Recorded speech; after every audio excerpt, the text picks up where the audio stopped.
Contender has written cookbooks and currently hosts a radio show that broadcasts in 75 cities. Please welcome Chef Jamie Gwen. Mic dropper. After culinary school, I started cooking on television. It was an incredible experience during which I met the great Emeril Lagasse. He took me under his wing, and today I'm a 7-time cookbook author. I host a nationally syndicated radio show about food. I am an overachiever. So, Bobby, tonight you're going down. Please welcome Jamie Gwen. Good morning, good afternoon, and good day from wherever you may be joining us. I am Chef Jamie Gwen, and we are so grateful and thrilled to have you here for our 14th annual Comerica Bank Women's Business Symposium.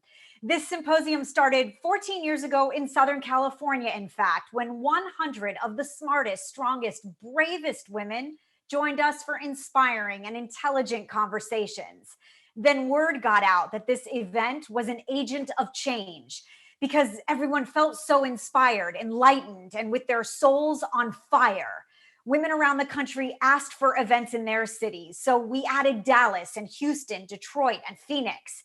And today, thanks to the pandemic, you heard me right, thanks to the pandemic, we're uniting women and men from all over the world with our message of strength, what I like to call girl power, and of course, positive change. So a big virtual hug and high fives and fist bumps to the thousands of you who are connecting with us today. We promise that this program will be fabulous and fun. The only downfall for me is that, as you know, as a chef, I love to cook and I love to eat. And when I would travel to all these wonderful cities for our annual symposiums, I would land in Dallas and dive into some of the best barbecue in the world. And then in Detroit, I would sneak in a coney dog or 3 or that deep dish pizza that I love. And then I'd come back to my home state of California and I went back to my very beautiful avocado salad. But today it's whatever I have left over in my refrigerator back now. So since this virtual thing is new to all of us, let me help you make the most of today. Right now, you're watching me in a screen in your virtual hub. If you look just to the right of me, so that would be over there, there's a chat area and a QA spot. Don't be shy. Say hi to your friends, send some shout outs, give Comerica Bank and our guests some love. If you have questions, please also post those in the Q&A for me and for any of our speakers. So we have the Comerica people, we have monitors essentially that are watching those messages and posting a few of their own, and feel free to post now. Now over on the left-hand side, there's a column of tabs. Click on any of those. Our Connect Lounge will give you the opportunity to connect with other event attendees. There is an attendee list. There's information on our speakers and special guests. There's a spotlight on our community partners. And then there are 2 of my favorite areas, a social wall and Comerica Challenge. So let me walk you through both. The social media wall, which we all love, right? Pulls posts and pictures from Comerica Bank's Facebook, Instagram, and Twitter sites. Now, anything with the hashtag ComericaWBS, ComericaWBS lands right on that wall. Now, you can also post something directly on it in real time. In fact, which I am going to do now, and make sure that you can all see my wonderful news in the form of a photo.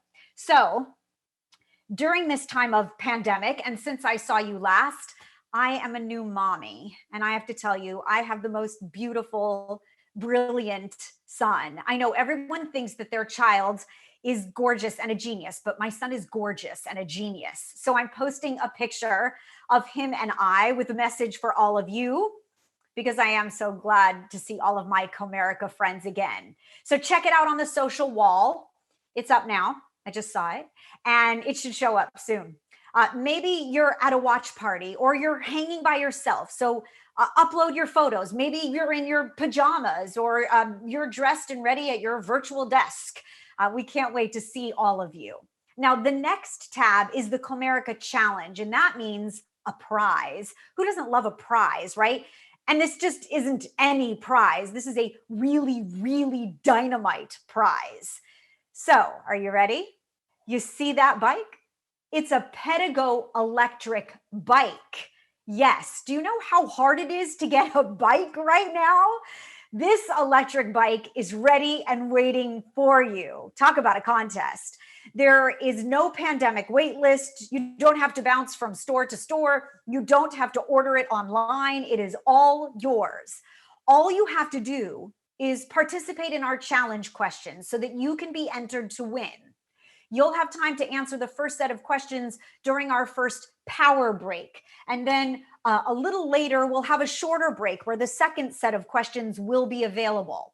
Now, here's how it works. The top 100 people on the leaderboard will be entered into a random drawing for the Pedigo electric bike. That takes place at the end of our event. You must be present to win. We will call out your name. You have 30 seconds to respond in the chat area. That's the area on the right side of your screen. Now back to prizes, because we love that all of you are here and we want you to eat well too. If you've joined this virtual conference by 1 p.m. Central Standard Time, you'll also be entered in a drawing for a $1,000 Sunbasket gift card. Delicious weekly meal kits will be delivered to your door. You'll note from the rules that you cannot win both prizes. And just for the record, I can't win either of them, but you have 2 chances to win one of 2 terrific prizes. I mean, how great is that? So thank you to Comerica Bank, and please make sure that you join in. The Sunbasket winner will also be announced at the end of our event. Again, you must be present to win. So respond in the chat area within 30 seconds of hearing your name. I will call it out. And then finally, there are a few additional tabs on the left. There's a materials area where you can find the rules to the drawings, the speakers' bios, the presentations, and there's a help tab, of course, and a survey tab. So please, please, please take the survey today before you leave. We want to know that you felt inspired and ready to take on the world when you signed off today. We'd love your feedback on this virtual platform as well, and what you thought of our speakers, our content, the networking capabilities. I will tell you, there were hundreds, if not thousands of hours put into making today's event successful.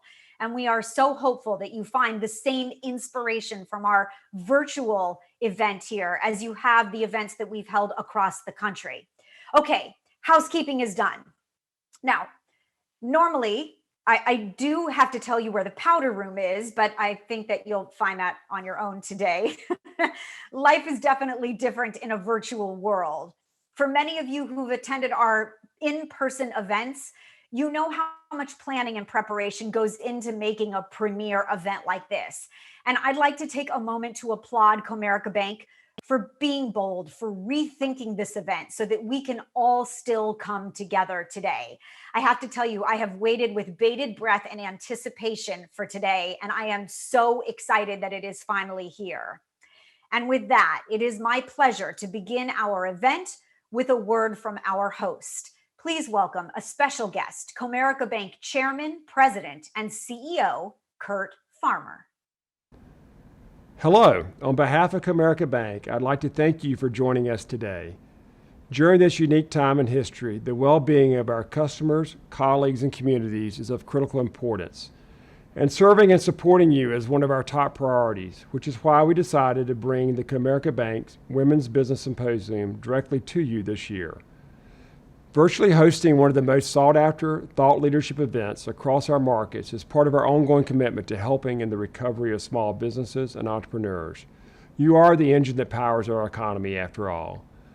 We realize that most of you have been highly impacted by the COVID-19 pandemic, so we hope this event will uplift you professionally and personally. Thank you again, and I hope you enjoy today's program. Take care. To echo Curt's sentiments, Comerica Bank is truly focused on its customers, colleagues, and our communities. When we were in the planning stages for this event, My dear friend, I'm so proud to call her that, Shelley Pisers, Comerica's Senior Vice President of Events and Contributions, shared a video with me. Shelley has been the extraordinary talent that has made these Comerica Bank Women's Business Symposiums so truly incredible. And so we credit her for being at the helm, for being truly the best at the top, I will tell you. Now, this video, it's called Businesses Need Business. And when she sent it to me, I found it really impactful. It really represents what Comerica Bank is all about. And today, it's so important for all of us to support one another, our family, our friends, maybe the local restaurant in your town that you love, all the way to the big chain retail store that we shop at, right? The video shows how we're all linking arms and coming together and saying, we got this. So I wanted you to see it. Let's take a look. Now, businesses need more than encouraging words of support or hashtags of solidarity. Hope won't solve the economic challenges. Businesses need business. And that's what Comerica Bank is here to do. Lead business back. At Comerica, we're providing millions in resources to help drive business to our communities. To find out how Comerica can help your local business, visit comerica.com/business. Thank you, Comerica Bank, for all that you're doing for our business owners, big and small, near and far. You are truly a leader, and I am so proud to be part of Comerica Bank. And you nurture leaders like Shelley who make events like this possible no matter the place that we are in life. I would like to take a moment to acknowledge the Comerica Bank regional executive hosts right now who have supported us unequivocally and remain committed to making our events so very successful. So Fatima Arshad in Southern California, we thank you. Amanda Mahaney in Dallas, we thank you. Monica Martinez in Detroit, thank you. Pam Lovett in Houston, grateful. And our newest addition, Steve Richens in Phoenix. You heard me right. His name is Steve. Yes, Steve, we are very grateful to have you on board. And I've heard about you, Steve. I understand that you are totally gung-ho for this Women's Business Symposium. And so we thank you for that. And I would like to say you are a brave, brave man. Yes, you are. All right. Since this year is different and we are both virtual and national, I'd now like to introduce Cassandra McKinney, our 2020 executive host. Cassandra comes to us from Dallas. This is the fourth year the Cowgirls and Cowboys of the Big D have joined us for this event. And Cassandra is Comerica's executive vice president of the retail bank. American Banker just named her one of the most powerful women to watch. Cassandra and her team are making it possible for thousands of small businesses to survive the pandemic's economic crisis. And I am so glad to welcome her. Hello, Cassandra. Hello, Jamie, and thank you for that very warm introduction. Greetings from our corporate headquarters here in Dallas, Texas. It is an honor and a privilege to welcome you today to Comerica Bank's 4th annual Women's Business Symposium. The silver lining in our circumstance this year provides us the unique opportunity to broadcast our symposium across the country, reaching women and a few men in each of our markets. I'm thrilled to bring this fabulous content to a wider audience than ever before. The impact of COVID-19 continues to be far-reaching and extraordinary, not only on the economy, but also on our families, businesses, and our communities.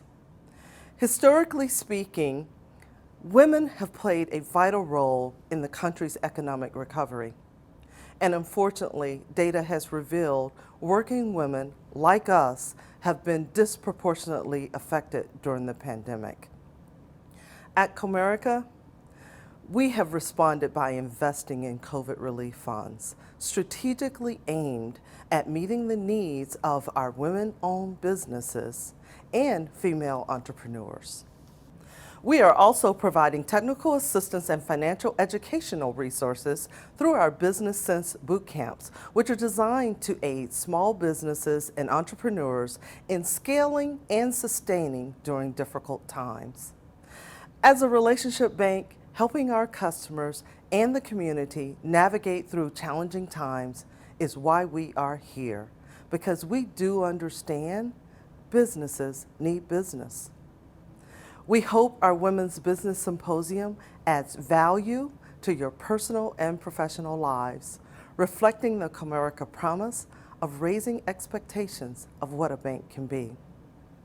Just like all of you, I am really looking forward to being inspired and encouraged by the incredible and resilient women a part of today's program, including Jamie, who has served as our MC each and every year. Jamie, thank you for elevating our events with your passion for supporting women, as well as your energy and your excitement. Now, back to you. Cassandra, kudos to you for your commitment and for your continued strength and your leadership. Comerica Bank is changing the future for so many right now. Thank you. And we appreciate you being available in the chat. I understand the chat is going wild. I love that you're all weighing in, that you're communicating with one another. Feel free to talk live with Cassandra on the right side of your screen. She's there to chat with you now. And of course, continue the conversation. When we look back on 2020 and COVID-19, I think one of the things that we'll remember the most is how individuals and businesses and communities and the world came together, whether it was shopping Main Street USA, scrounging through our cabinets for masks and gloves for frontline workers, or doing a celebratory drive-by for the birthday girl down the street. We've banded together. And for so many of us smart women today, I'd like to say, all of us here, supporting each other is really nothing new, right? We've learned from an early age that girls support girls and moms support moms. And I'm learning that. It's wonderful. And business women support business women. That's girl power. And I love it so much. Speaking of moms, my girl power goes back to my mom. She was a single mom, an entrepreneur, a business owner, and an all-around superwoman. Now she's an all-around super grandma. She's a superhero, really. And she taught me to support women in business, to nurture relationships with female friends, to give back through philanthropy. Just a bit of backstory. I was one of 13 women to graduate from the Culinary Institute of America in 1994. Sort of giving away my age here. And I have spent the last 20 plus years very blessed and very grateful on national television and the radio as a female chef in an industry that is still dominated by men, although we're doing better. I commend all of you on your accomplishments because I know we have all fought hard and risen above to get here. I think that the quote by Hollywood producer Gina Carey really sums up that drive and determination. I hope that you've joined us in years past. You know, I love a quote and it changes every year for our symposium. This one says, and I quote, "A strong woman looks a challenge in the eye and gives it a wink," unquote. That's right. We've got this. And so do the nearly 13 million women business owners across the country, employing more than 9 million people, generating $1.9 trillion in sales last year, not to mention the millions of women in the workforce like you and I who contribute to our economy. So give yourself a round of applause, all of you, for being brilliantly proactive and intentional in today's business world. I love this event for so many reasons. I have met extraordinary women across the years and in all of these wonderful cities. I have made great friends. I have networked, and I hope that you have found all of those resources plentiful and beneficial as well. I love this event most especially because it gives me the opportunity to learn about and from women who are impacting the world in such positive ways. So today, you'll gain new ideas, inspiration, teachings, and courage from the wisdom and perseverance of other professional business leaders like yourselves. Today is all about getting from where you are to where you want to be. Comerica Bank is honored to bring this event to you today. And so now it's time to say cheers, actually, to our first featured guest, Natalie Cilurzo. Natalie is the co-owner of Russian River Brewing in Santa Rosa, California. And if you haven't tried it, they have a limited run triple IPA called Pliny the Younger. This limited run, by the way, is released every February until the lot runs out. And it is so good that as many as 20,000 people have waited outside their door for a taste. Now, with the pandemic and the recent wildfires, we decided it might be best to visit Natalie on site in advance of today's symposium.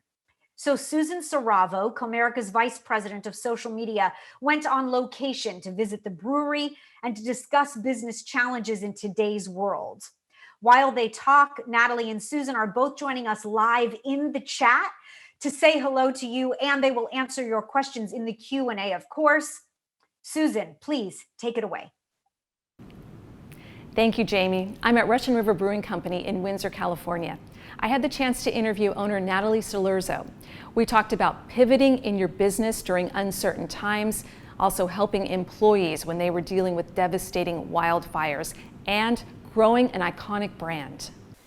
In October of 2018, Natalie and Vinny Cilurzo, owners of Russian River Brewing Company, opened the doors to their new 85,000 square foot brew pub. Sure, so this is our 75 barrel brew house. So this was made in Germany.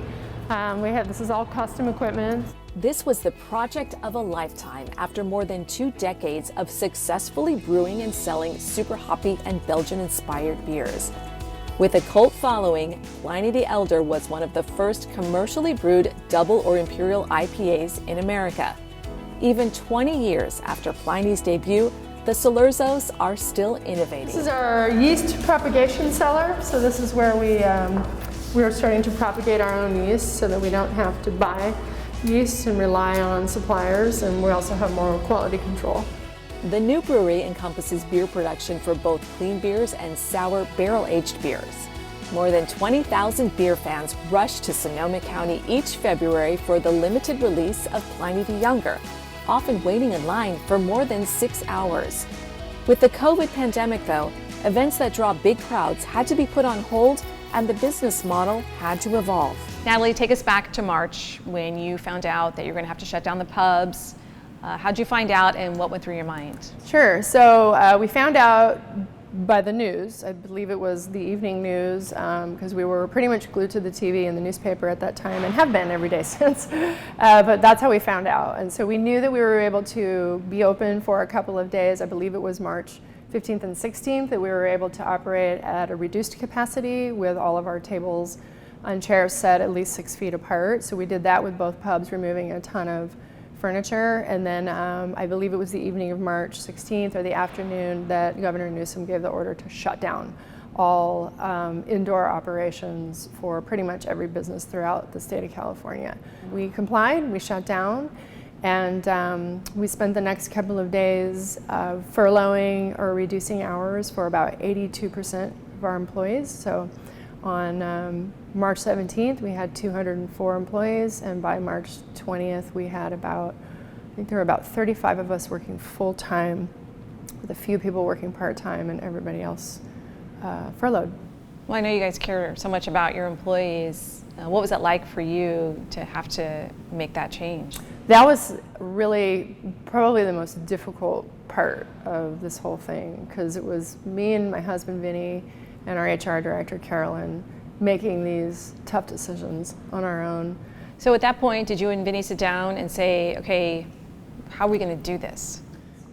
Yeah, so we had all of our tanks full at both breweries, and we had in the schedule, our normal schedule of continuing to brew at both breweries, package our beer for distribution. We're about 40% draft distribution and about 60% packaged beer.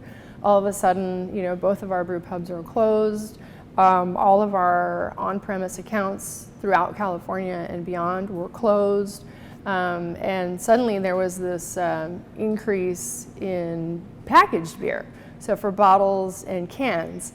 And so we don't distribute cans, but we started doing a little bit of cans last November. And so we decided to call the Can Van, which is the mobile canning company, and start scheduling them to come in and help us do some cans so that we could at least have them, because we could keep our gift shops open and we were allowed to do takeout, which we didn't do here for a while, but we did downtown. So we wanted to do some cans to offer in our gift shops, and then more bottles for distribution. And so that was a saving grace for us. Well, I know you're a leader in the industry, and I'm sure you've been in touch with a lot of other owners. So what did you guys talk about in terms of pivoting or reinventing, reimagining your businesses? Yeah, we a lot of us started reaching out to each other. So we hadn't done direct-to-consumer sales online in about 15 years. We didn't need to. We were able to sell all of our beer 100% over the bar or via distribution. And so we reached out to some of the younger, kind of more hip breweries that do a lot of direct-to-consumer, and got some opinions and advice on that, because that was something that we implemented the following week. We started shipping beer online out of necessity. We needed the money. So we did start reaching out to other breweries. We have a lot of old friends, and we started reaching out to each other. What are you doing? How are you handling staff? What's going on? And there was a big box shortage because not only were all the breweries in California starting to ship direct to consumer, but so were all the wineries. And given that we have so many wineries in the area, we were all scrambling for the same packaging materials: tape, fragile stickers, adults only, adult signature stickers, boxes. And so, it was quite a scramble early on. And I think just being able to share information, like, oh, I found a box over here. This is a different, a company that I just found. Oh, I didn't think of that company. Thank you for that information. What shipping company are you using? Oh, I'm having good luck with Golden State Overnight. They're a little less expensive than FedEx or UPS, and that kind of stuff. So sharing of information was super key, not just for us in California, but throughout the nation. So Natalie, this year has been tough with COVID, obviously, but then you've also had to deal with devastating fires in this area. Tell us about that. And so one of the fires, called the Wallbridge Fire, actually started just north of Guerneville out here in West County. And we had a perfect view of it from the brewery here. Excuse me. So we watched this fire for several days blow east towards us, and it was literally headed right towards Healdsburg and Windsor. And then the smoke set in and we couldn't see it anymore. And we never had to evacuate. We were always just outside of the evacuation zone, but many of our employees ended up having to evacuate, and then many were just packed and ready to evacuate. And the air quality was really bad. We ended up having to shut down outdoor operations here again. Employees evacuated for a long time, but none of them lost their homes this time. But you can imagine there's already a ton of stress and anxiety with COVID, and protests and civil unrest and a very contentious election year, and you throw wildfires on top of that, and you have a bunch of people who need to evacuate out of the area, or they have to go and stay in someone else's home with their children, during this time, that are not part of their household. The stress just went through the roof. And then we have several employees who lost their homes in 2017. And so the PTSD was pretty bad too. And so we've really spent the last 6 weeks trying to help our employees manage this heightened level of stress and anxiety, and we certainly are experiencing our own heightened level of stress and anxiety. So I think self-care has been brought into the forefront in the last 6 weeks in particular, and just really focusing on everybody taking good care of themselves, and because we'll get through this. So tell us more about what it has been like for you and Vinny to grow an iconic brand. For folks who aren't familiar with Pliny, tell us about that and how that's been. Sure. So the brewery started in 1997 by Corbel Champagne Cellars out in Guerneville, and my husband was hired as their brewmaster and sole employee for quite a while. And Vinny treated it like his own because he had owned a brewery prior to that in Southern California before we moved here. And so he really had free reign to do what he wanted there, and he was able to create very bold and kind of, you know, dramatic beers for the time that really weren't, you know, maybe popular, but gained popularity in style pretty quickly. We had the opportunity in 2003 to take over the brand from Korbel because they decided to close the brewery and lay Vinny off. And so in lieu of severance, we negotiated for the brand. And so that was a great opportunity for us. I had gone to school to study business and felt pretty comfortable writing a business plan. And, you know, it wasn't like an overnight success. It was like a bar. I like to compare it to a bar band. You know, a bar band, you know, plays gigs every week, you know, week after week, year after year, and then eventually, you know, they get a record deal and they start making music that is sold commercially. And so I kind of felt like it was that, but we had a lot of, you know, we were always committed to making really high quality beer, but we also had a timing thing on our side as well, and we were early adopters of certain styles like double IPA, barrel-aged sour beers. You know, Vinny is credited with being one of the first brewers to do both of those styles. And so being kind of at the forefront and being leaders of creating new styles, at least at that time, I think really helped get our name on the map. And, you know, we won tons of awards over the years, not just for the beers, but also for us professionally and personally. And I think just having all of those early accolades and gaining some momentum and popularity, just over time, you know, it's just kind of been this gradual build. And I think that when you grow your business like that, it's a lot more sustainable and manageable. Whereas a lot of these brewers who've opened in the last, say, 5 to 7 years, who all of a sudden were huge successes the moment they opened the door because they had an attentive craft beer drinking crowd, which we didn't have when we opened. It's kind of a blessing and a curse for them because while they have this instantaneous success, you know, how stable are they? How are they able to manage, you know, I'll call it the fame and fortune, you know, during this COVID era when the rug just got ripped out from under all of us, you know? Are they going to make it? Are we all going to make it? You know, but I feel pretty secure that we have built a really solid foundation because we went at this very organically and conservatively in a way, even though we could have blown up our brand 10 years ago and even sold out. And we could be rich and living on an island somewhere and bored to death. But that's not what we wanted to do. We're too young. Natalie, tell us about Pliny for President. Sure. So Pliny runs for president every 4 years. This is his 4th time running for the keg party, of course. This is the first time we've ever made a beer, though, and we decided that this would be the year to do it. It's a big election year. What we had intended to do was to brew the beer and release it when we reopened our brew pubs. But back in, I would say around April or May, we were starting to figure out that that might not be happening anytime soon. And so we decided to brew the beer, release it in a can only, and sell it online and in our gift shops. So you seem like you are remaining really positive despite all of the challenges that have been sent your way this year. Yeah. How would you describe your general feeling now? Yeah, you know, the positivity, it's my job. And as a leader of this company and in a leadership role in not only our community at large, but the craft beer community, I have a responsibility to all the people around me to maintain a sense of positivity, because negativity doesn't do anybody any good. Do I feel negative at times? Yeah. Oh yeah, absolutely. But I do my best to try to keep that to myself and get that out in other ways that does not affect other people. Because, you know, at the end of the day, we're cheerleaders and we're here to keep our team motivated and keep them working in a happy and safe environment. Well, that wraps it up from Russian River Brewing Company. Thanks so much for watching. Jamie, back to you.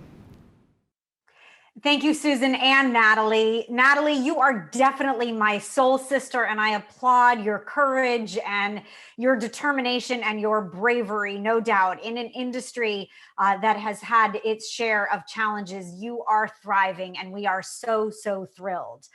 I love to see how everyone is making their mark in their own category.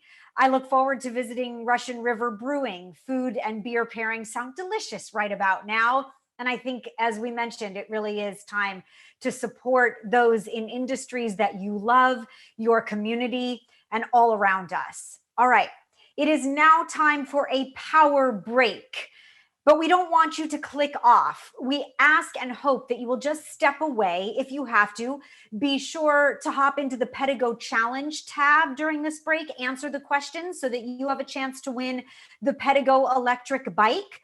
We will be right back here at 20 after the hour, no matter what time zone you live in. At 20 minutes after the hour, you might need to click on the Join the Live Stream button to join us again, but just leave everything where it is, step away, take a deep breath, and get ready, because there is lots more powerful, inspiring conversation coming up. This is the 14th annual virtual Comerica Bake Women's Business Symposium. I'm Chef Jamie Gwen, and we'll be right back with you. Please don't go away.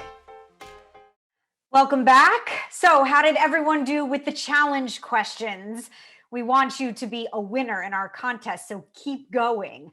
A couple of additional points. We will have another break coming up in just a bit, but we are so excited for the content, for the speakers, for the inspiring conversation that is about to happen. So I want to remind everyone to please use the Q&A section to ask questions of Cassandra and Natalie and our upcoming guests. And I'm happy to take your turkey questions as well. So 20 years ago, this next guest started her communications business in her spare bedroom. From those early beginnings, Terry Shodine has gone on to train, motivate, and up the game of thousands of professionals when it comes to their presentation skills. And we could all use a little honing of those skills right about now. Today, her clients include Fortune 500 businesses, industry associations, and academia. She has served as a consultant and keynote speaker for the U.S. House of Representatives, and she is the best-selling author of Small Message, Big Impact. It's a must-read.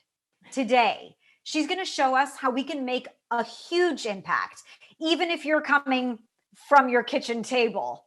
That desk in our children's room or that impromptu office that you have in the garage, you can be impactful no matter where you are. So Terry is joining us, and let's talk about how to up the game. Let's start the conversation about leveling up your virtual presentation. Terry, I am so glad you're here. Welcome, and take it away. What we do at my company, Shodine Communications, is we help people to build and deliver more polished and persuasive presentations that drive results. And I really believe that everybody sells something, whether it's a product, a service, a philosophy, an idea. Most importantly, when you're selling yourself in a job interview or for a promotion, everybody sells something. The challenge is that not everybody kind of sees themselves in a selling environment. So we made a pretty strong commitment to do some really deep dive research and find out what were the most common mistakes that people were making and how could we help them to avoid them. Then we applied some of that research data. And so I want to invite you to check out our State of Sales Presentations Research Study Results Report, which identifies not only the 12 biggest presentation mistakes that people make, but it highlights some really interesting nuggets.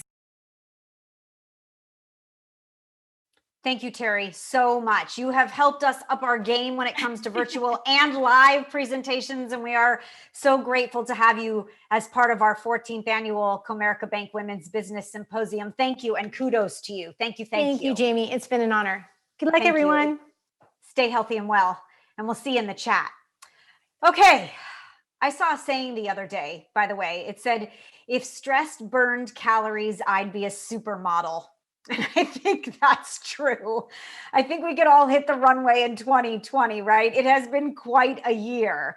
Who could have imagined that all the stress would come from so many different aspects, that we would have to deal with so much in every detail of our lives. Figuring out what that new norm is for families and friends has left many of us frazzled. There's no doubt, many of us tired and oftentimes down. And there are days that you just have to remember to breathe. That's why I appreciate our next guest so much.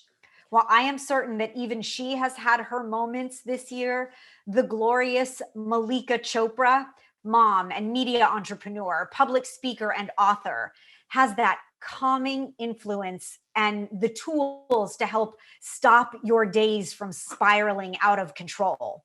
Malika has graced our symposiums in years past. And I will tell you, she is just a glorious being. And I am so grateful that she's joining us again today. She has a mindful meditation that we can incorporate into our day to day. And I can't wait. Malika, it is so nice to see you again. Thank you for coming back. Hi, Jamie. It's so nice to be with you here in my living room. And I think that's one of the things we're all dealing with. It's a new time. We're in new spaces, actually in our most familiar spaces, working. And what I wanted to do today is just share some thoughts as well as a meditation to remind ourselves to just breathe and just be present. So before we begin even, I want you to just, wherever you are, sit comfortably and take a deep breath in and out. And you can keep your eyes open. I just wanted to reflect on some of the things in COVID times that bring different sources of anxiety. We just talked about work and presentation and our spaces. You know, we're all feeling anxious about different things. It may be work, it may be financial, it may be family, it may be health. It may be environmental, and of course political. So we're living in strange times. And I just want to recognize that for everyone, your stress and anxiety right now is very valid, it's very real, and it's important to recognize it, because the first step in moving forward is to actually recognize all the things we are juggling. Other things that we're seeing, of course, is Zoom fatigue.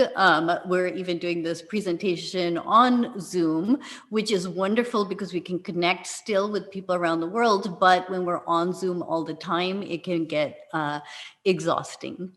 Another thing I'm seeing often is this work, this homework situation is creating that idea of home as sanctuary, as home becoming kind of a stressful place as well. So what I like to encourage people to do is find space, even if it's just a chair in their house for 10 to 15 minutes where they can connect and be peaceful. And the last thing is, you know, with all the uncertainty that we have, we're losing kind of sometimes our narrative or things to look forward to in the future. And so that's what I wanted to kind of take this meditation to recognize that we can't control a lot in our future, but what we can do is find time to be present right now, right here, and to think about and set intentions for what we want in the future. So with that, I'm going to go into our meditation. And what I'd like everyone to do is, wherever you are, sit comfortably. And if you're comfortable, you can close your eyes. You don't need to close your eyes, but closing your eyes just takes away another distraction. And to begin, we're just going to do some deep breaths.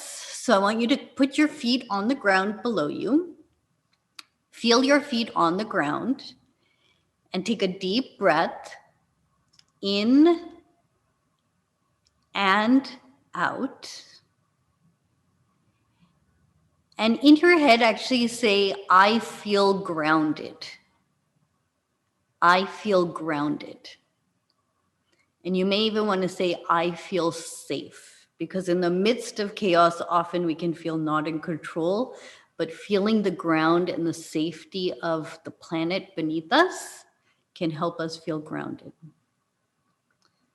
Now I want you to shift your attention to your heart and take another breath in and out.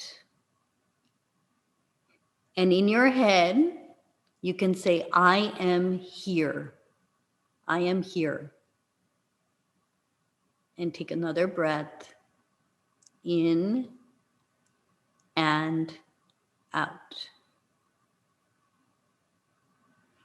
And now I want you to shift your attention to the top of your head. And I want you to envision the space between your head, the roof above, but then even the space up into the skies and the planet and the universe above you. And take a breath in and out. And now, keeping your eyes closed, I'm going to guide you in a simple meditation. And what I want you to do is just breathe normally in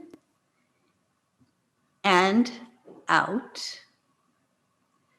And in your head, you can repeat the words I am, like we just said. I am. I am. And continue repeating the words I am. And when your attention drifts away from the words I am to sensations in the body, distractions around you, maybe physical distractions, just go ahead and stretch and repeat the words I am. And I'm just going to give us all some space right now to quietly repeat the words I am and connect with self. I am. I am. I am.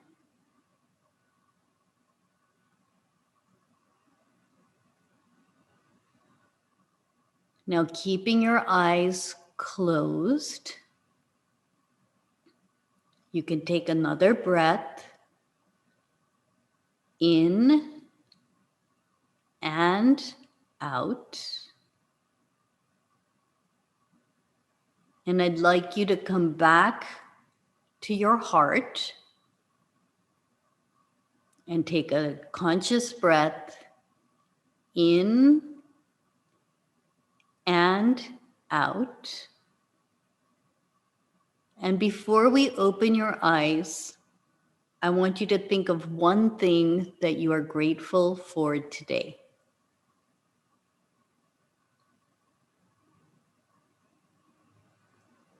And you can take another breath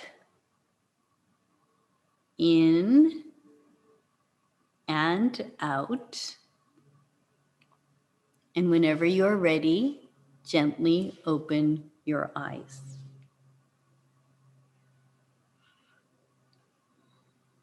So what I want to leave you with is hopefully the power of a deep breath, like we began in any situation. As we feel like life is getting out of control, we can consciously take a deep breath in and out and feel present. And then this I am meditation that I shared is something you can do anytime, any place. You just repeat the words as your attention drifts away, you come back to the words. And I encourage, find 2 minutes, 3 minutes, maybe 5 minutes in that one sacred space that you can find, hopefully in your home. It may just even be a chair, to connect with self, to feel centered. And last but not least, to add a gratitude exercise, because these days, there is a lot to feel anxious and fearful for, but when we remind ourselves to also focus on gratitude, it actually does help us have a different perspective on all of the things that we all are juggling right now. So thank you, Jamie, for that. Thank you, Malika, so much. We thank you. That was wonderful. I will tell you, I have thought about you over the many months of the pandemic in the hope of making you proud. I can vouch for how important meditation is every day. I've been isolated on top of isolation, right? And working from home and with my new son.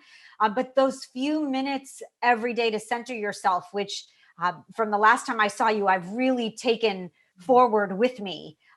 Every morning when I wake up, I try to wake up a few minutes before I have to start getting everything together. And I'm trying to do a little mindful meditation each and every day.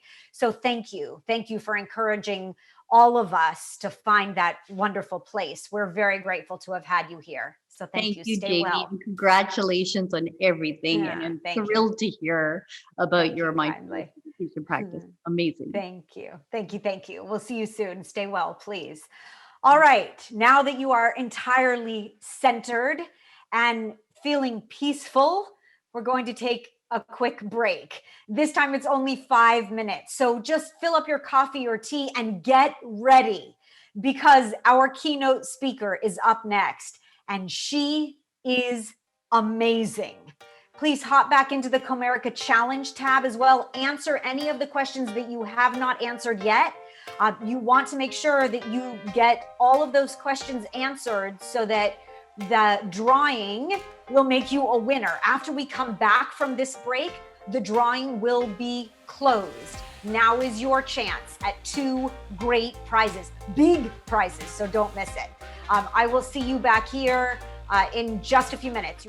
Ladies and gentlemen, welcome back. Did you have a good break? I hope so. I hope that you completed your challenge questions as well. Good luck on the drawing for the Pedigo electric bike. I am so excited for this contest. All right, the time has come. The next guest you will see is our illustrious keynote. And she has always thrived in situations where the path ahead is not clearly marked, where the stakes are high, where the competition is intense. Against tremendous odds, she's used imagination and determination to make history. Now, we know that you have attended many glorious women's business symposiums brought to you by Comerica in the past, and I can't tell you how extraordinary this woman is, except for that she has graced this stage before, and we are over the moon to have her back. She is a graduate of one of the world's most prestigious universities. She's worked in the White House. She is a best-selling author of 7 books, and she runs a most successful company. She really embodies that saying, when you're given lemons, you make lemonade. So take a look at this video and learn more about this extraordinary, strong, smart, bold woman. An inspirational speaker, an Olympic medalist, and a single mom. And a great woman. Bonnie, we are so We're thrilled honored to have you I here. am so glad to be here with my ladies. Love you here. From the spotlight of national television to the Olympic ski slopes of Europe, from Wall Street to Washington, D.C., Bonnie St. John embodies the true essence of winning. I want to tell you the story about Bonnie St. John. She is the kind of person that you really want to be around, and the kind of person who shows that individual courage matters in life. And so, Bonnie, thanks for coming. God bless. Bonnie began life with a disadvantage that would have overwhelmed most of us. The growth was stunted in her right leg, forcing her to make the decision of a lifetime at the tender age of 5 years old. The doctor told me he was going to cut off my leg. And I said, well, can I wear any color shoes that I want? And will both my feet be on the floor even? And he said, yes. And I said, sure, great, cut it off. But nothing could keep this determined young girl down. Bonnie qualified for the 1984 U.S. Paralympic team, making history as the first African American ever to win Olympic medals in Winter Olympic competition. My mind took me to the mountain.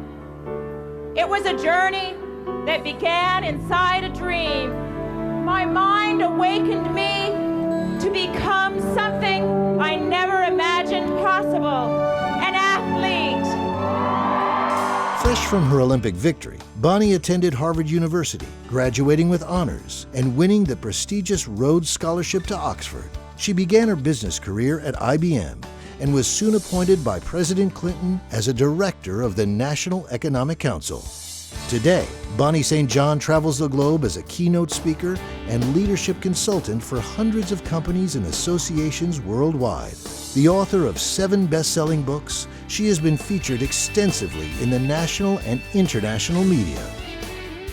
Bonnie's message of strength, perseverance, and courage has touched millions of lives. I said go with what you got. Start from where you are. Give it your best shot.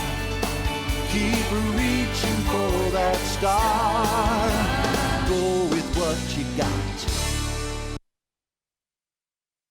And that is Bonnie St. John. Talk about resilience. It is my pleasure, Bonnie, to welcome you to the 2020 Comerica Bank Women's Business Symposium, to thank you for being here, and to ask you, please talk to us with all of your expertise about turning conflict into inclusion and thriving in chaos, because I cannot think of a better expert than you. Thank you. I'm so excited to be back here with Comerica again, and the resilience you've shown with not just making the conference happen, but reinventing it. And I'm just so enjoying being in the conference. I did the meditation with Malika and hearing the stories of these amazing business women. Just fabulous. It's really great to be here. Well, we're delighted to have you. Please take it away. Share your insight. We are listening very focused for you. Thank you so much. I'm really excited to be sharing some really practical tips for how to turn some of the conflict that we're having in society today into inclusion, how to pull people together instead of apart. And with the election coming up, it seems like it, immediately there's difficult conversations going on, and we've got Thanksgiving coming. And I know in my family, there's a lot of different views in the family. And then we've got the holidays coming up. So I'm going to be giving you some really practical tools for how do we bridge some of those gaps. So why is it all so difficult? We've got COVID, we're in quarantine, we've got the election, we're working from home, and we've been talking about this in the conference so far, is the quarantine has stress on our mental health. And I don't know if everybody's getting as much exercise as we used to, and our work-life balance is skewed, and we've got the social justice protests. And so there's a lot going on that is stressful. And I love that we've had some tools. I was enjoying the meditation. We've got some tools, but how do we deal with this conflict of difference of opinions? And sometimes we feel attacked as well. So I want to start with a couple of personal stories. I'm optimistic because of my own experience as a ski racer. So I was first invited to go skiing by my friend in high school, Barbara Warmath. And we're different. She's white, I'm black. She has 2 legs. I had my leg amputated when I was 5 years old. But we met together when I had a scholarship to go to the Bishop School in private school. And she invited me to go skiing with her family over Christmas vacation. I remember she made a coupon out of notebook paper and gave it to me for my birthday that said, 1 week of skiing with her family. And I had to find the special equipment I needed as an amputee to ski. It was difficult for me to accept that invitation. I got some advice. I actually got a printout of, how does a one-legged person ski? And Barbara went with me and stayed on the bunny hill. She could have skied all over the hill, but she stayed on the bunny hill with me, and she kept picking me up when I was falling down. In those days, I couldn't even get a lesson. The ski area said, we don't know how to teach one-legged people. So Barbara and I just went and fell down on the bunny hill. Nowadays, almost every ski area has lessons for people with disabilities, but Barbara reached out across all of our differences and just said, hey, I want you to come with me. I want you to try this. Let's do this. And I agreed, so both of us were reaching out across differences. And that made a tremendous difference. We often talk about how our differences make America more competitive, make our companies, our organizations, our community groups stronger. But I think this is such a great story because literally it made the US more competitive. The fact that Barbara Warmath was able to reach out and take her one-legged Black friend, I was going to say from the wrong side of the tracks. She lived on the rich side of town and went to the private school. And I was from the poor side of town. In San Diego, I lived near the Navy base and there were gangs. I went back to speak at a school in the town where I grew up. And they said it's the area of town with the highest rate of incarcerated parents. So I came from the wrong side of the tracks, and she reached out and said, hey, let's do this. And not only did it change my life, but it helped the US to be more competitive. The people behind me on the podium, when I won my medals in the Paralympics, the people behind me on the podium were not actually, so I won 2 third and a silver, but the people behind me in 4th and 5th place were not Americans. So had I not been there, the US would have won fewer medals. So literally when they say diversity makes us stronger and more competitive, my story is an example of that. And it takes more than just me to do that. It took Barbara Warmath. It took other people who helped create disabled skiing opportunities and volunteers. And so many of us come together to create inclusion and find our strength in diversity. So I'm an optimist that this is something we can do. And with the tools you're going to get today, you can be a part of that process too. But I'm also a realist that this is not an easy thing to do. My mother is very dark Black, God rest her soul, and my father was white. And I say this because I'm gonna tell a story, and this is a difficult story to tell. My father died when I was 12, and I met my uncle for the first time, his brother, at his funeral when I was 12 years old. And I never saw him again until about 10 years ago. And along the way, there were some difficult things. There were reasons why I never saw my uncle. He had basically said he didn't want to know us because we were Black. And some things had come up over time. My sister had tried to say, can I visit? She was in college all the way across the country, far away from home. And she was near his house. And she thought, could I go to your house for Thanksgiving? And she was told, no, you can't because you're Black. And so anyway, 10 years ago, I thought, you know what? A lot of time has gone by, decades have gone by, and I've won Olympic medals. I worked in the White House. I've written books. I'm a best-selling author around the world. Let me try reaching out to my uncle again and see if in this day and age, things have changed. And, despite everything that happened in the past, I could be the bigger person. I could reach out and try to build a bridge there. So I had moved to the East Coast. So I'd moved from the West Coast to the East Coast. And again, I'm near where my uncle lives. And I think I'll reach out.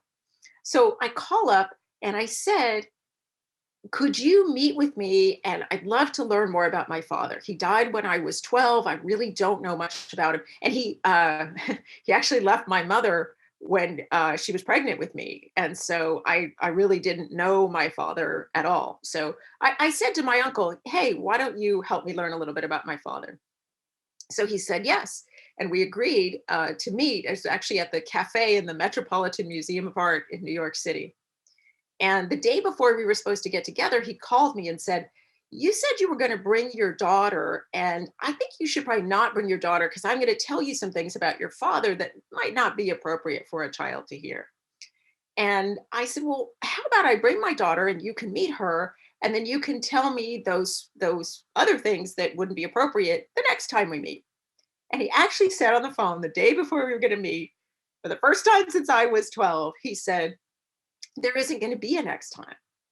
And I said, oh, okay, I guess I won't bring my daughter then. So I go to this meeting. It's funny because it's kind of almost a blur for me. It's hard to tell this story. But we met and he gave me some pictures that I had never had of my father. And he told me some things about our medical history that he said, this will be good for you to know. But he also said at one point, I don't want anyone to know that I have Black people in my family. It's like being gay and I don't want to be outed. I mean, how many people can you insult in one sentence? And he said, please never contact my daughters. I do not want you to be a part of my family. And to have somebody look you in the eye and say, simply because you're Black, I don't want anyone to know I'm related to you. And I tell this story because I think it's easy for people to look at me, you read my bio on the website and say, well, she can't possibly have faced any discrimination. She's so successful. She went to Harvard. She's achieved all these things. Discrimination hasn't held her back in any way, obviously. But I think most of you can get it, that you care about family, and to the idea that my father's brother, that close in relation to me, would look me in the eye and say, simply because you're Black, I want nothing. You're not a part of my family. Oh man, that's so hard to say. And it doesn't matter that I've won Olympic medals or written books or done anything. And that shouldn't actually matter. You shouldn't have to achieve your way out of being Black, right? But it's just, it's shocking. And I wanted to share that because I know I never used to tell that story publicly. I thought, why be so negative, But I think it's important to know nowadays, this is not something in the past. This is something that continues on. And so we all do need to be a stand. Good people who are not racist need to take a stand and be able to pull us together and to stand up for pulling everyone together. And just being passive doesn't change it. So I like to think most people are not like my uncle that are overtly racist, but we have a lot of subtle things going on, and it's important for all of us who care about pulling our nation together to be active in doing that.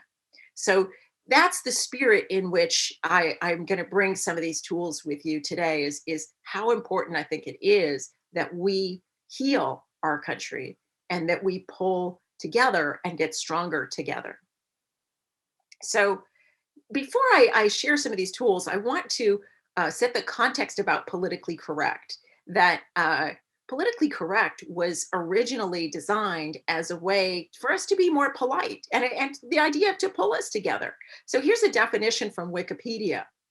And it says, I highlighted, avoiding offense, to avoid language or behavior that excludes, marginalizes, or insults groups of people. Well, that seems like a good thing, right? We don't want to be insulting or marginalizing groups of people. But actually in the Webster definition, it talks about eliminating all language that could possibly hurt anyone's feelings, and it starts, politically correct was a good idea about being polite, but it does kind of go too far. If you saw at the bottom of that screen too, the last thing it said is that it can become a pejorative. It can become a negative too, is that people make fun of it, like, oh, that's politically correct. That's so stupid. It's politically correct. So it can become a pejorative, an insult to say something's politically correct too. So I think politically correct was what meant well, but it has gone so far that it's turned into shaming and blaming as well. So the ideal of politically correct was that it would make us polite and respectful. We could find the right words, so you say a person with a disability instead of saying a disabled person or a handicapped person. Actually, handicapped, this is interesting, comes from cap in hand, like a beggar. And once I heard that, I thought, gosh, yeah, I really don't want to use the word handicapped if I can avoid it. So I use disabled, but it's, we wrestle with these things, and I don't think we should try to be perfect with the words, but we do want to try to be respectful. So another thing about politically correct is that it was rules to protect disadvantaged groups from other groups. So it's sort of one-sided. It's trying to protect this group against that group in an effort to eliminate offensive speech and behavior. But I want to say, when we talk about the problems with politically correct, I don't want you to think, oh, well, so politically correct is dead. Oh, forget politically correct. We don't want to abandon civility. We do. I think it is important to be polite, but we do have to understand that that's not going to solve our problems over Thanksgiving and, over the holidays, that just being polite, it ends up people feeling like they can't say anything. So some of the reality of politically correct is that it is one-sided, as I said. It can dissolve into shaming and blaming. And I've seen, really nice people do this because they feel so hurt. I think somebody said, hurt people hurt people. That when you get hurt by feeling that somebody's doing something rude, you start shaming and blaming other people. Because how can you say that? You should know better, But again, it's not helping us to pull together when we fall into shaming and blaming.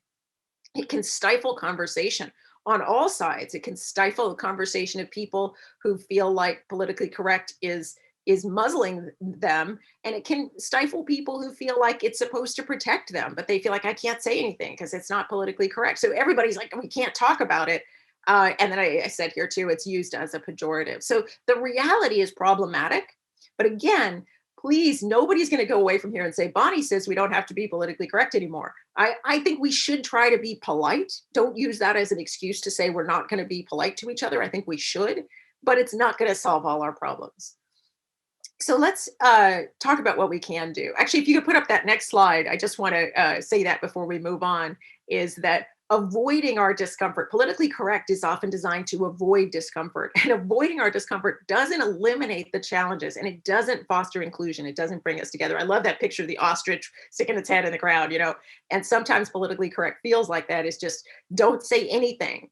And let's just be afraid and let's just back away and try not to offend anyone. And this is not the answer, especially in these times when things happen.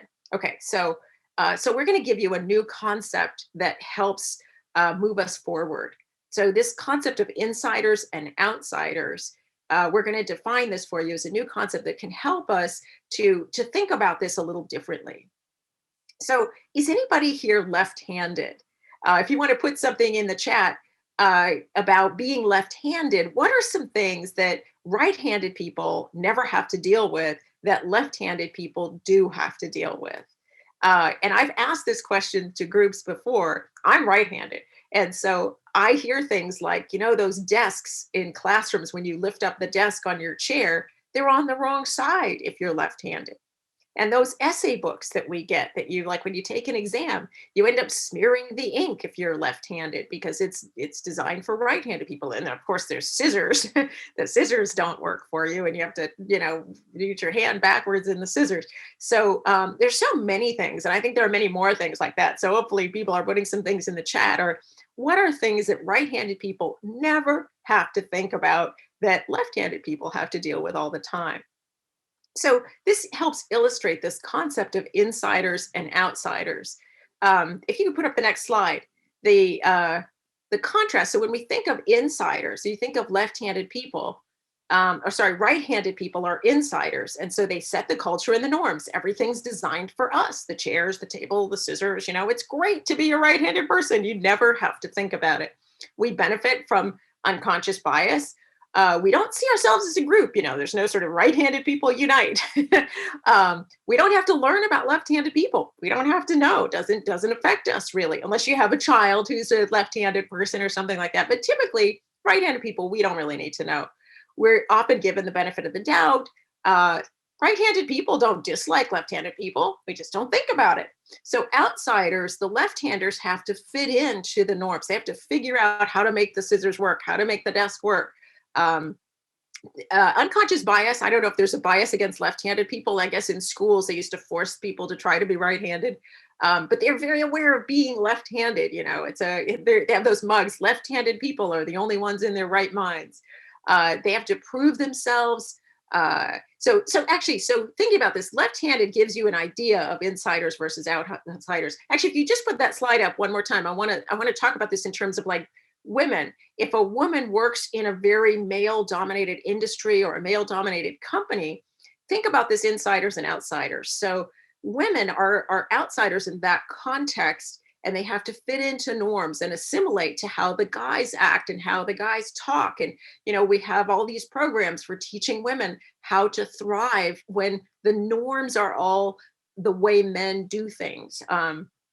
They're negatively impacted by unconscious bias, assumptions about the way executive presence looks, a strong and a deep voice and a tall person, So there's small things that we have to deal with that are not that noticeable, but affect us negatively in terms of getting ahead in our careers.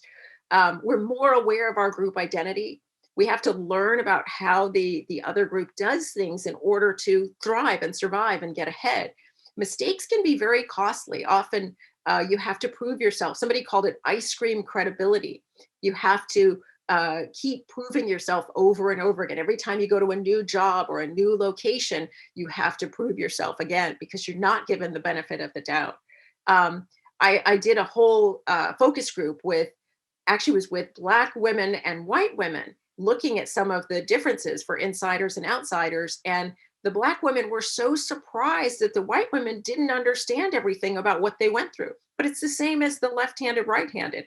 Right-handed people don't know necessarily what left-handed people go through. They just don't see it.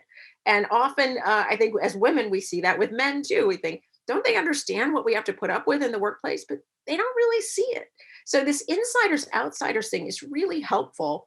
Can we go to the next slide? So it's really helpful because all of us are insiders and outsiders in different ways. And so if you want to share in the chat, what are some ways that you're an insider and what are some ways that you're an outsider? And I put some examples at the bottom here is being an insider. You can be a non-veteran. Often in some contexts, if a veteran comes to work in a business workplace, their resume, people are unfamiliar with the jobs they've held in the past and don't necessarily give them credit. And veterans can have trouble navigating a private sector workplace. But if you're in a place where it's all veterans and you're a non-veteran, then you're an outsider, right? So it depends on context, whether you're an insider or an outsider, but being college educated can be an example of being an insider or an outsider. Being able-bodied, being born in the US versus being an immigrant. So all of us can be, this concept of insiders and outsiders helps us to see that we can be an insider in some ways and an outsider in others.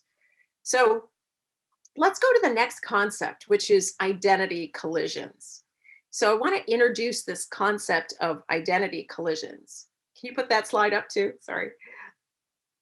So I just want to introduce this as another concept that we're going to talk about that's going to give you tools to grapple with this and hopefully to pull us together instead of apart. So on the next slide, I give a definition of identity collision. So when the words, behaviors, or attitudes of your coworkers or people in your community land as a threat to your identity. And the reason why this is an interesting definition is because it can happen to anybody. So it's you can be a woman and hear an offensive joke about women, a bunch of people at work are sitting around drinking beers and they're saying, say after work, saying a joke, and that's offensive to you as a woman. But at the same time, if you then turned around and yelled at those guys and said, oh my gosh, I can't believe you're telling a joke about women. That is so insulting and you know better. One of those guys could be sitting there thinking, hey, I didn't even tell the joke.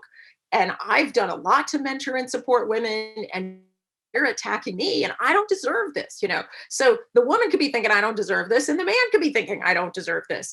And so that image, that picture, it's a cartoon picture, but of a collision is kind of appropriate because both sides are feeling this identity collision. It's not a one-way thing. Is you can feel an attack on your identity no matter who you are. So insiders and outsiders can experience an assault on their identity. Anyone can become defensive when they feel attacked, the man and the woman in that situation.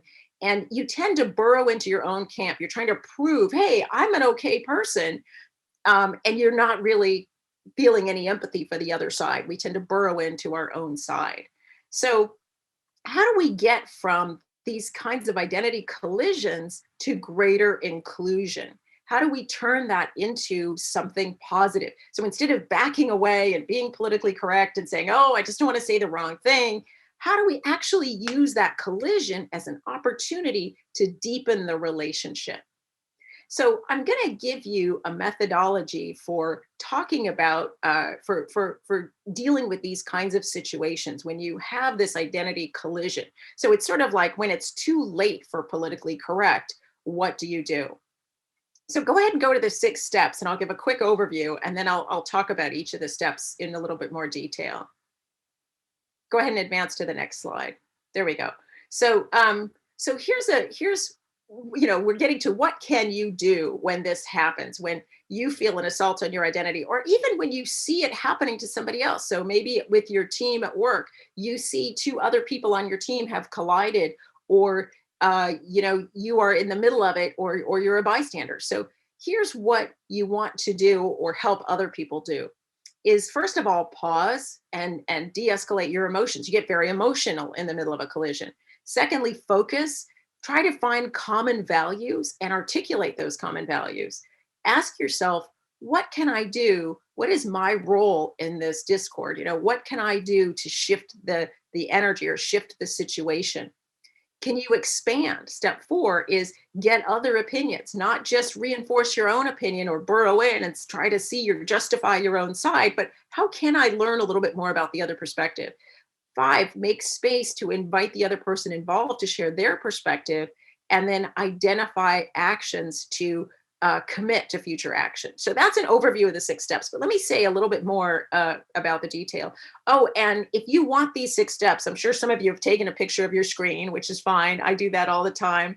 But in the handout, in the, the materials section, which I think is on the left of the screen, you can go in and download those 6 steps along with some other slides that talk about how to lead a discussion. So if you want to lead a discussion in a community group or with your coworkers or even with your family, I've given you a couple of discussion questions, discussion guides that you can look at, and even some further reading that you can go in to look further into how to have these difficult conversations and create more togetherness instead of pulling apart.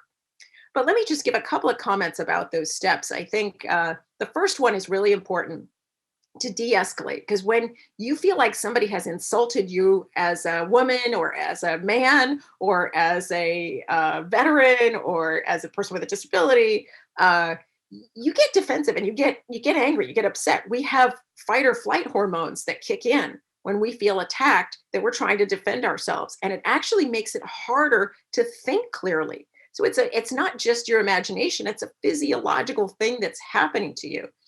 And I love Malika's meditation techniques. That helped me to be so calm. So that kind of deep breathing can be helpful. Smells, actually, there's science behind why smells help you reduce your amygdala hijack. Relaxing your muscles. And amygdala hijack is the term for that threat response.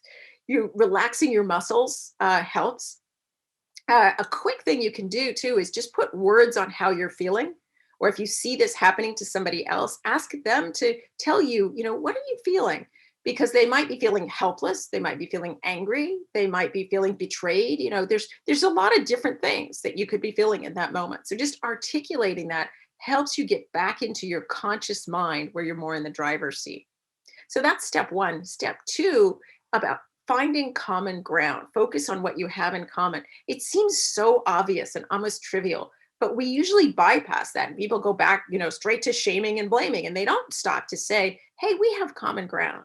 So at work, the example of the woman who hears these guys telling a joke that's insulting to women, she could say, we all work together at this law firm, and some of our clients are women executives. What if one of our women executives came in and heard that? How would she feel about us? That wouldn't help our business. It wouldn't help our image. And so it's important to think about that as we come together and we want our company to be stronger. So appealing to common ground, also appealing to those other people and saying, I know you're a good person. I know you have a daughter. I know that you mentor women. And so I just want to say that this is inappropriate. That's not attacking the whole person and saying you're a bad person, but affirming the other person. And then it's almost like, but you've got this dust on your shoulder. I want to get off, And again, there's good research saying that when you affirm the person, they can hear your request for, could you mitigate this a little bit? They can hear that so much better. So you can go into each of these steps being able to really expand your perspective, get a chance to hear from somebody who, go out and ask somebody to explain to you more the other perspective. Don't just go out and talk to somebody who's going to reinforce your perspective and go, oh yeah, those people are terrible. You want to get somebody who can help you to really hear and understand some things you didn't know about the other perspective. you can also make space for the person that you got into that conflict with to be able to tell you more about their perspective. The first woman Thunderbird pilot, Nicole Malachowski, talked about how when she first was, with the guys in the fighter pilot rooms, she understood that it was hard for them to change. It was hard for her to come into the culture and get hazed and bullied, but it was hard for them to have to change the way they did things and their culture and their norms. And so she listened to some of that as well and got them to talk about it. So you want to make space for hearing their point of view, but finally, the last step is identify action. What are things you can commit to do together that reinforce how do we build on this? How do we step forward from here? I actually live in a really rural area, and I go to a church where I'm the only Black person in the church, very small church. And at one point I said, there's a lot of difficult conversations going on in this country. I want to be a resource for you. I might be the only Black person you talk to, and I'm not going to use politically correct. Let's just have a conversation and talk about what's going on and some of the things that are happening. And my pastor ended up, based on me saying that in church to everybody, saying, let's have a brown bag lunch. Let's and about a month later after church, we all got together and had a conversation about people's different experiences with race and where they came from and how they saw things. And it was very healing. And so committing to action, how do you build on that so that it's not just one conversation or people trying to be polite, how do we build on this? How do we continue to foster more understanding?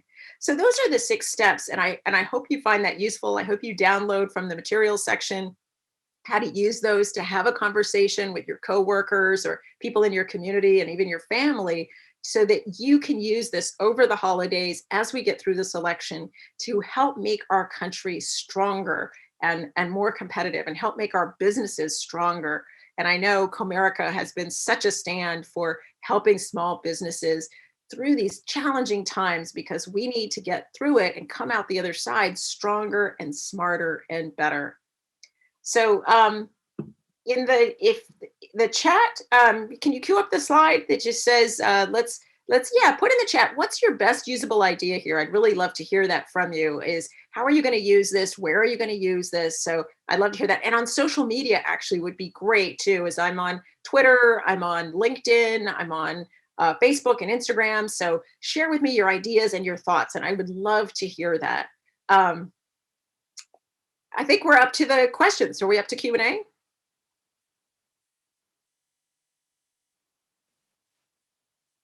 Hi, Bonnie. I'm here. Thank you. I'm sorry. I was so caught up in listening to every word in the church conversation and imagining what this extraordinary life of yours has been like, only because I think that you have probably climbed every mountain all of us would ever think one person could climb all together. I moved to a ski area. That's why I'm in a rural area. I'm the only Black person in my church, as I live near a ski area. I wondered about that. I was going to ask you, why do you live so rural? So are you still skiing often, daily, winter days? Yeah, it's not ski season yet. And it's going to be interesting to see what happens in this, pandemic ski season. Will we be skiing or not? But yeah, I live about 4 miles from my local ski area, and it has a really big adaptive program. So there's this huge community of disabled athletes, and I love to be a part of that and volunteer with that. It's a great community.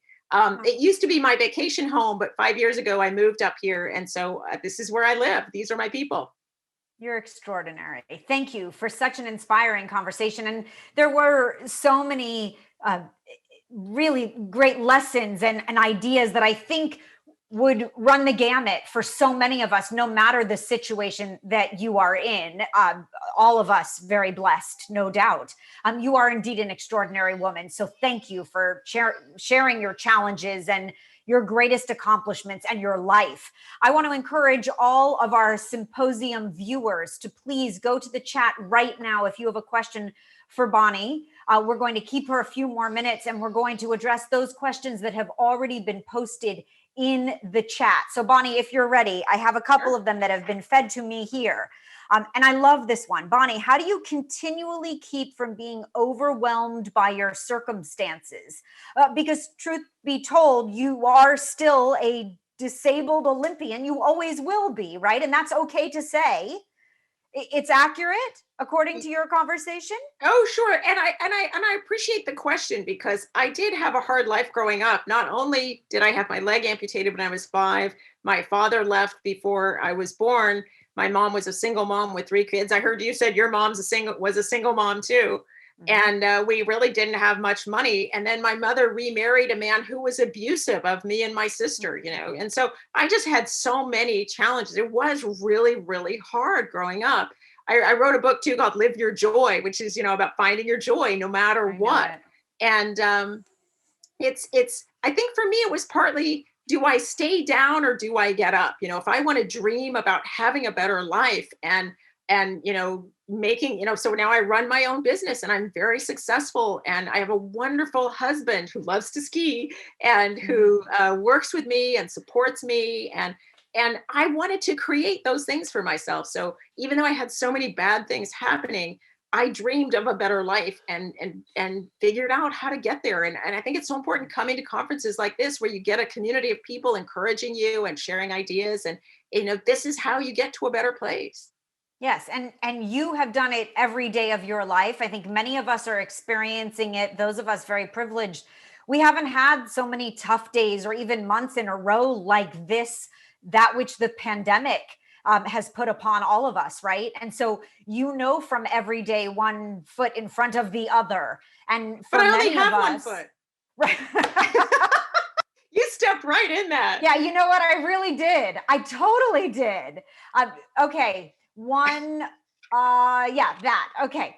Truth be told, yes, some of us are addressing these challenges day after day that we haven't had to endure for such a long period of time. And I think you share those invaluable lessons of a lifetime of challenges and how to rise above. My mom taught me, you can have a pity party, right? So go ahead, have a pity party, have pizza.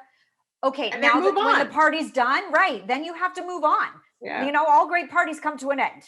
On my social media too, we get true. a lot of tips from the book I wrote on resilience. It's micro resilience. So it's little tiny things you can do all the time to be more resilient every day. Yeah, fabulous. This is one of those events. This is one of those days every year where I feel like the motivation and the inspiration really lasts for me. Like, I'm on that high for a few weeks and I'm trying to apply all the lessons that I learned. And we're really hopeful that your motivation does that same thing, because I think it can propel all of us. Okay, more questions, Bonnie. I was going to say, I love that you're giving practical tools. And if they go to the materials section, they can get that handout that I created to help have these conversations, which I think is going to be so important as we go through the end of the year. I agree with you. Thank you for sharing it as well. Another great question. How can women get their worth? We hear, charge and demand, but when that isn't accepted, what can you do? That's a great question about worth. It's interesting because I actually, a lot of what I do is teach women's leadership in corporations. I run a lot of programs to help women elevate themselves. So I spend a lot of time actually thinking about that question. And so much of it is not about making a demand and saying, I want a raise, or, it's not about what you say in the moment. A lot of it is about building the relationships that are going to help you get your worth. And so over time, having sponsors, having people that will go to bat for you. Somebody said, the most important decisions are made about your life when you're not in the room. Are you going to get a raise? Are you going to get a promotion? Are you going to get that stretch assignment with visibility that helps you prove your worth? Those decisions are all made when you're not there. And so having people that are equipped to understand your value, to understand the things you've achieved. A lot of women work hard, toiling away in silence, and wonder why nobody notices. It's important to equip people to go to bat for you, to ask them. I hear so many times somebody says, why didn't I get that promotion? I deserved it. I was the most prepared. And when they go ask somebody, they said, I didn't even know you wanted it. You never said anything. So a lot of it is about enlisting the community of support that you need to get your worth. No doubt. You never know unless you ask, right? The old adage. That's such a great lesson. Okay, one more question, and I think this one is so personal and so extraordinary, just to prove the immense quality of women and men that consider this symposium of value. As a parent of a disabled child, what advice, Bonnie, would you give to me as a parent to help her reach her fullest potential? Wow, that's an interesting question. I know my mother did a lot for me in terms of having the same expectations as she did for my siblings. So she didn't say, "Oh, you don't have to wash the dishes. Oh, you don't have to do this." She treated me as somebody who could fully participate.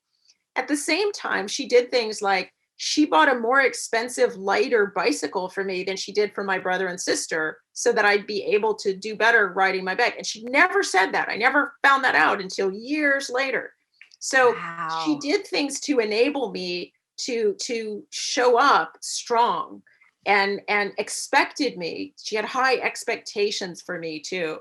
And then I got unique opportunities, like being able to go and do disabled sports and get involved with the disabled sports community, because I did need to adapt things. I couldn't do it just like other kids, but having those opportunities to shine and to figure out, what I could do, not what I couldn't do. Those are beautiful lessons. And I am so grateful to see you, I will tell you, because I love to continually see your extraordinary success. Thank you. One more question, Bonnie. Will you stay here? One more? Okay, good. And I have one more story I want to tell too. So if you have time for that. Oh, good. Okay. Let's do one more question. And then please, if you'll close with your story. The chat room wants to know if you had a specific mentor or any mentoring tips. We've gotten a handful of questions about mentoring. So I've had many, and actually my final story is about one of my great mentors. So we'll get to that. But I think it's important to say too, is and again, I talk with this in the women's leadership course that I teach too, is it's not about having one great mentor or one great sponsor. I think of that as sort of like the Bambi syndrome, is you want the deer with the antlers up on the hill to like save your life or something, the one big figure. But it's not that. Is you really need a whole group of people. So you could think of it as like your board of directors, but it's constantly changing depending on your needs and what are you trying to accomplish? Are you trying to grow a part of your business? You need people who can introduce you to the right people or give you some advice about struggles they've had and things they've learned. I love the earlier speaker who talked about her ale business, said, suddenly in the pandemic, she pivoted to selling more mail order, but she wasn't used to doing that. So she went out and talked to her community of successful people and figured it out in a week because she had people she could talk to. But it's not about one mentor, right? It's about having a community of people that you can tap into for their knowledge for different things. So again, it's so much about relationships. And that's why this is such a great conference. Bonnie, it would not have been as great without you. So thank you again. Thank you for being here. I'm giving you a virtual round of applause. I might even give you a virtual standing ovation, but then my head wouldn't fit in the box and they would be mad at me. So I'm giving you a quasi standing ovation and a round of applause. We all are. Thank you for continuing to inspire us, for teaching us, for connecting all of us, and for offering us growth in such extraordinary ways. Thank you, thank you, thank you. Ladies and gentlemen, Bonnie St. John, the extraordinary. Bonnie, please stay well. We'll see you soon. Do I get to tell my last story? Oh, yes, please, go ahead. So, okay, just really quickly, I just want to leave people with this one thought. Warren Witherell was one of my great mentors. And actually, when you think about the definition of a sponsor, he was also a sponsor. Can we get that slide up? I just want to show a picture of him, and he passed away a few years ago, and it's great to be able to honor him. But he was a game changer in the field of alpine sports, alpine skiing. He wrote books about it. He changed the way we stand on our skis. But he was also a game changer in water skiing. He ran collegiate programs in Florida, and he made so many champions. So when I was in high school, senior year of high school. Nope, that's too far. he was running a school in Vermont for ski racers. And as a senior, I wanted to go to that school. And he gave me a full scholarship to leave San Diego, where it was hard for me to train for skiing, and go to Vermont and be at this high school with other ski racers and coaches and teachers, and everything was built around ski racing. So he changed my life and helped me to be a great skier. Actually, on the first day of school, I broke my leg, my only leg. But that's a different story. We won't go into that. But so despite everything, he stuck with me and gave me this tremendous opportunity that really launched me into the opportunity to be a world champion. Fast forward 20 years. He calls me up and asks me if I'll come and speak at a school in Colorado where he's working. It's another high school for ski racers. So Burke was the first high school for ski racers, and then that model was copied, and that helped the US to become more competitive against the Europeans in skiing. Skiers like Michaela Schifrin in the last Olympics went to Burke Mountain Academy. So he asked me to come to Colorado and speak at graduation for these students. And of course, when your great mentor who changed your life asks a favor, I got on the plane. I flew into Denver and we drove up to Crested Butte together. It's like a 4-hour drive. And 20 years later, you know, when I was a senior, I was asking him, how do I wax my skis? But 20 years later, I was asking him, how did you create so many champions? How did you help so many people to be the best that they could be? And I just want to leave everybody with this one thought, is he said, I never pushed people one at a time. I created communities of champions, because you can only push one person so far. But when you have communities of people sharing best practices, cheering for each other's successes and picking each other up when they fall down, everybody goes further. And literally, he showed that by helping the US to be able to become competitive in alpine skiing. We were never winning. And once he started Burke Mountain Academy and other schools like it, we started to do much better in the world. And that's just such a great metaphor. And so being able to use these techniques that we showed about turning these collisions we have into inclusion, we can strengthen our communities of champions and strengthen our communities, our businesses, and our country. Bonnie, what a story. I talk about banding together in a time when we all need to band together for so many reasons, truly. You are an extraordinary mentor to many. Thank you again. Please stay healthy and well. We hope to see you soon. And your new baby, congratulations on your new baby. My baby's 25 now. You met my baby, right? She's 25 now. I remember meeting your baby. Oh my God, my baby's gonna be 25 soon. It feels like I have to tell you. But you stay safe and healthy, and you're doing a great job strengthening this community of champions. I love it. You're kind. Thank you, Bonnie. I'm so grateful to share the stage with you. Appreciate it very much. We'll see you soon. You stay well too. Okay, so I told you that today would be fabulous and fun, right? And it has been. It's been inspiring. It's been motivating. At least it has for me. And I know it has for you. We have had a record number of attendees, even in this virtual platform, from the cities across the country that we have traveled to and hosted in over these past 14 years. We have exceeded our goal today. And that means that we have that many more strong, smart, bold women and men at the table, really, truly accomplishing great things. And I have to say, we've accomplished the fabulous, really, because it's ×2 today. So I was just made aware that you, having been a part of our Comerica event and Comerica Bank, have made a philanthropic donation today, as Comerica Bank always does at our events across the country. $8,000 has been donated to charitable organizations, and we wanted you to know about it. I was just made aware of this, so this is very exciting for me too. If you know me, you know that I love to give back and pay it forward. So $2,000 is being given to each of the following organizations: Girls Inc. of Orange County, Alternatives for Girls, Genesis Women's Shelter and Support, and the Women's Resource. And on behalf of Comerica, we are very proud to give back and very grateful for your support. So thank you. All right, don't go yet, because while I could very happily sit here all day and chat with you and bring on more extraordinary women, we are coming to a close. But I want to fulfill the promise of the fun from earlier, and the winner needs to be present. So we are pulling our winner of the Pedigo electric bike. This is that contest where, as I mentioned, we took the top 100 participants who had all of the questions right in the challenge and put them into randomizer. It's kind of like a virtual hat, and it's all on the up and up, of course. So we're pulling a name. I'm waiting for it to come through my computer. When we call that name, that actually, I should clarify, when I call your name, you have 30 seconds to respond in the chat area. And we do have someone watching to verify that it's you.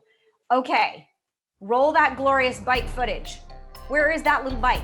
I love that it runs there. Ah, yes, there it goes. Oh, that's good game show music. The winner of the Pedigo electric bike is Samantha Kuberka. It's Kuberka, Kuberka. Okay, Samantha, we're starting counting now. You have 30 seconds. 30, 29, 28. Okay, somebody's going to continue my counting. You have 30 seconds to make yourself known. Let us know that you are online, because at the 30-second mark, I have to pull another name. And Samantha, I love that you are going to be riding around town wherever you are a Pedigo. She chatted on a Pedigo electric bike. And just so you know, I am full of bike envy. Congratulations to you. I love it, Samantha. Kudos, congratulations. How exciting. By the way, we want to remind you and encourage you to please continue to check back to comerica.com/WBS for events for next year, of course, and then Comerica events that happen throughout the year from our great queen leader, Shelley Pisers, at the helm of Comerica. But please be sure to check back, because next year's Comerica Bank Women's Business Symposium already in the works. Go to comericabank/WBS. Okay, now, what's next here? Time for the Sunbasket drawing. Okay, everyone who had joined our event by 1 p.m. Central Time was entered in this drawing. I don't know why they always take my name out. As a reminder, please respond to your name by typing in the chat. All right, let's randomize those names. Okay, so talk it to me. The winner is Kimberly Davis. Kimberly, you have 30 seconds. 30, 29, 28. Don't let the blonde fool you. I can count all the way down. The winner is Kimberly Davis. Kimberly, please acknowledge the chat, because you know, Kimberly, even as a professional chef, even I can't make breakfast, lunch, and dinner every day. So I have a little delivery envy going on here with you. Kimberly, you're the winner. Are you there? Kimberly Davis. Because you're going to have meal delivery for what feels like forever. How lucky you are. Everything already portioned and prepped and ready. How fabulous. Okay, Kimberly Davis, the time is dwindling. I wonder, I have to tell you, if you looked in my fridge, ladies and gentlemen, it might look like food delivery, right? Because everything is prepped out and prepared. And I do actually love and enjoy the thrill of cooking it. But that sounds like a nice luxury right now. Oh, make dinner fully prepped, go for a ride on my Pedigo bike. Oh, Samantha, I'm so thrilled that you were there. Okay, Kimberly Davis. She just answered. She's on. She just answered. We're thrilled. Terrific. Congratulations, Kimberly. You have meal delivery coming to you, and we are delighted. It's $1,000 Sunbasket gift certificate. That is a lot of meals delivered to your door. Sunbasket offers really great meal options, by the way. If you're paleo or vegetarian or lean or clean and gluten-free, they have so many offerings. They're a certified organic handler. So thank you to Sunbasket, and to all of you who were brave enough, by the way, to put your name in, to answer the challenge questions, to join us virtually today. This was a really extraordinary morning or afternoon, wherever you live. And we know that just navigating the technology is a challenging one. It's time consuming, let alone the distractions that you might have at your home or your office. There is no doubt that it makes everything a little tougher. And we want you to know we appreciate you for joining us to learn and connect and grow. We hope you take the information learned today to the next level, and that you keep those contacts that you were chatting with, that you network. Maybe you reach out to a friend who wasn't able to be a part today and you share some wisdom that you learned so that we can, as Bonnie said, band together to create a whole team of champions. By the way, if you met in that chat, there is a list of attendees so that you can continue to stay in touch and network with those extraordinary women and men that you met today. We also ask that you please complete the survey. We take your responses and your feedback very seriously. So please complete the survey. We'd love to know, while the information is still fresh in your mind, what you thought of our virtual experience. And by the way, the Event Moby Hub will be up for a whole month if you want to go in and connect. So you can go get that list at any time. Even in today's strange times, I am always looking for opportunities to grow. I know you are too. And this has been an absolutely amazing one. May not be in the traditional wrapping paper, but we've delivered all the information we can to empower you. And so we hope you sign off today inspired and enthused and ready to make or continue on your path of excellence. Please fill out the survey. Your suggestions will help us craft next year's event, whether it's in person or virtual. I sure hope to be invited back.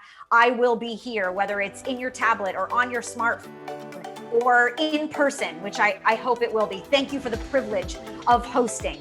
I truly value having spent the day with you. And thank you to Comerica, to the entire Comerica Bank team that makes this happen, and to all of you. Before we go, this is a really important election. Please go out and vote. All right, until next year, you watched the 14th annual Comerica Bank Women's Business Symposium, and we can't wait to see you again. I'll see you at chefjamie.com. I'm Jamie Gwen. Thank you again. See you next year.